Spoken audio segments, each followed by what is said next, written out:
महाराष्ट्र की राजनीति का बड़ा चेहरा और एनसीपी के प्रमुख शरद पवार ने अपने भतीजे और उप मुख्यमंत्री अजीत पवार को लेकर बड़ा बयान दे दिया है।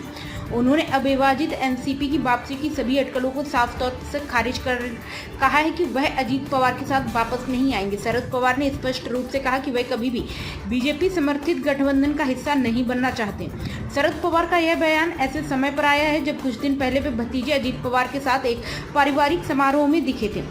शरद पवार के पोते युगेंद्र पवार की सगाई में चाचा भतीजे के साथ दिखने से एक बार फिर एनसीपी समर्थकों ने उम्मीद जाहिर की थी कि दोनों पार्टियां एकजुट हो जाएंगी।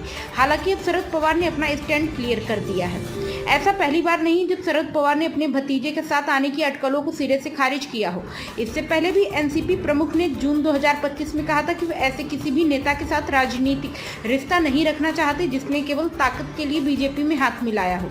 नागपुर में शरद पवार ने विपक्ष के वोट चोरी के दावों पर भी जोर दिया। उन्होंने कहा कि जब विधानसभा चुनाव की घोषणा हुई तब हमारे 160 सीटें जीतने की संभावना थी, लेकिन मैंने इस पर ध्यान नहीं दिया। जब गांव में एक घर और एक परिवार रहता तो 40 लोगों ने वोट कैसे दिया, इसकी गहन जांच होनी चाहिए। दूध का दूध और पानी का पानी होना चाहिए।